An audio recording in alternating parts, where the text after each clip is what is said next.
নমস্কার বন্ধুরা, মৌয়ের রন্ধনশালায় আপনাদের সবাইকে স্বাগত। আশা করি আপনারা সবাই ভালো আছেন ও সুস্থ আছেন। আজ আমি আপনাদের মাত্র দুটো উপকরণ দিয়ে দারুণ স্বাদের একটা মিষ্টি বানানো দেখাবো। খুব অল্প সময়ে খুব সহজেই এই মিষ্টিটা বানিয়ে ফেলা যায়, আর এটা খেতে খুবই সুস্বাদু হয়। এই রেসিপিটি শেষ পর্যন্ত দেখার অনুরোধ রইল।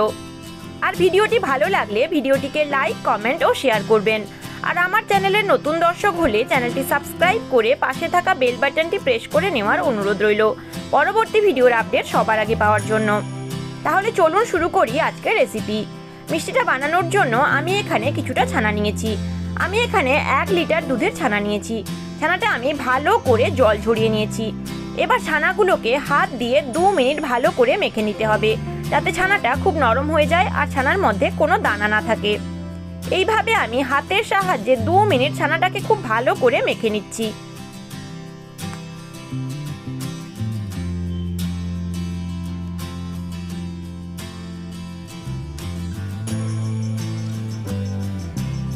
এইভাবে আমি 2 মিনিট ধরে ছানাটাকে খুব ভালো করে মেখে নিয়েছি। ছানাটা খুব নরম হয়ে গেছে। এবার ছানাটাকে আমি এক সাইডে রেখে দিচ্ছি। এবার গ্যাসে একটা কড়াই বসিয়ে তাতে দিয়ে দিচ্ছি 500 ml দুধ। দুধটাকে আমি ভালো করে ফুটিয়ে নিচ্ছি।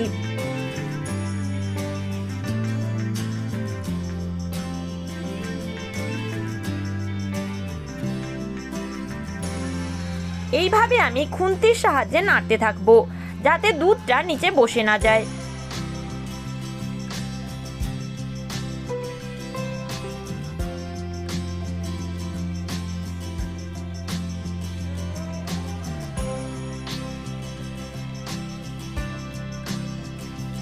এরপর এর মধ্যে দিচ্ছি হাফ কাপ গুঁড়ো দুধ।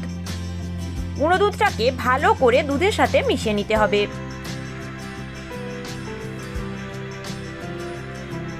আর গুঁড়ো দুধ দেওয়ার কারণে দুধটা কিন্তু খুব তাড়াতাড়ি ঘন হয়ে যাবে।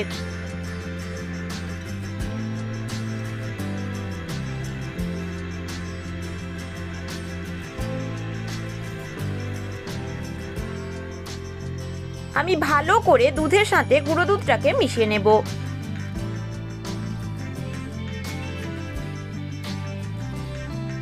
এবার এর মধ্যে দিচ্ছি হাফ কাপ চিনি। চিনিটাকে আমি ভালো করে দুধের সাথে মিশিয়ে নেব। আমি এখানে হাফ কাপ চিনি দিচ্ছি। আপনারা যদি বেশি মিষ্টি পছন্দ করেন তাহলে আরো বেশি মিষ্টি দিতে পারেন, তবে হাফ কাপ চিনি কিন্তু অনেকটাই মিষ্টি করে দেবে। চিনিটা দিয়ে আমি আরো 3 মিনিট দুধটাকে ফোটাবো।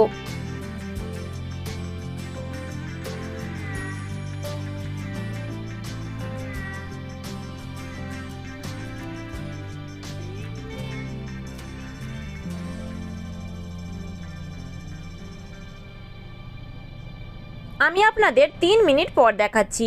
3 মিনিট পর কিন্তু দুধটা অনেকটাই ঘন হয়ে গেছে। এই সময় কিন্তু কন্টিনিউ নাড়াচাড়া করতে হবে, না হলে মিশ্রণটা নিচে বসে যাবে। এরপর এর মধ্যে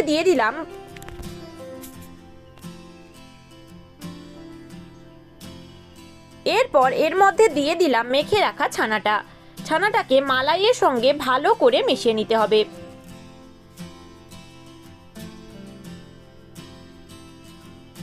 ছানাটা ও মালাইটা কিন্তু খুব ভালোভাবে মিশে গেছে, আর মিশ্রণটা অনেকটাই ঘন হয়ে গেছে। এই সময় মিশ্রণটাকে কন্টিনিউ নাড়াচাড়া করে আরো ঘন করে নিতে হবে।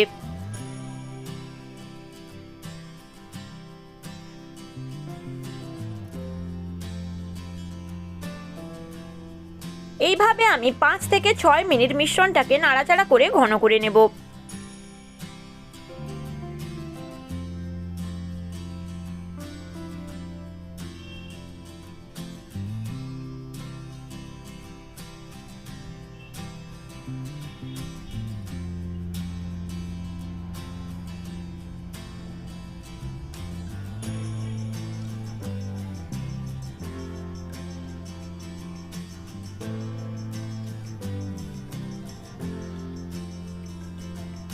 এবার আমি আপনাদের আরো 5 মিনিট পর দেখাচ্ছি।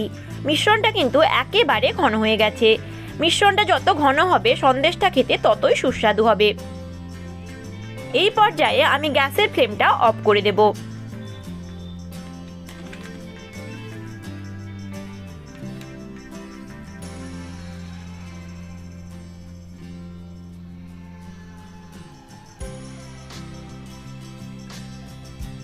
এবার আমি সন্দেশটাকে এই গরম অবস্থায় একটা প্লেটে নামিয়ে নিচ্ছি।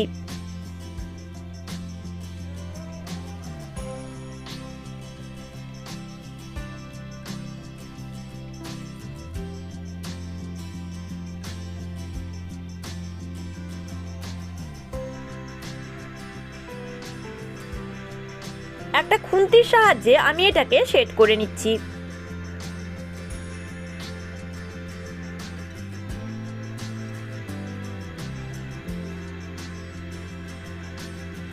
এবার আমি এটাকে 10 মিনিটের জন্য ফ্রিজে রেখে দেব। 10 মিনিট পর ফ্রিজ থেকে বের করে আমি এটাকে কেটে নিচ্ছি। আশা করি আমার আজকের রেসিপিটি আপনাদের ভালো লেগেছে। ভালো লাগলে অবশ্যই ভিডিওটিকে লাইক, কমেন্ট ও শেয়ার করবেন। আর আমার চ্যানেলের নতুন দর্শক হলে চ্যানেলটি সাবস্ক্রাইব করে পাশে থাকা বেল বাটনটি প্রেস করে নেওয়ার অনুরোধ রইল। তাহলে আজকে আসি, দেখা হবে আর একদিন অন্য কোনো রেসিপির সাথে। ভালো থাকবেন, অনেক ধন্যবাদ।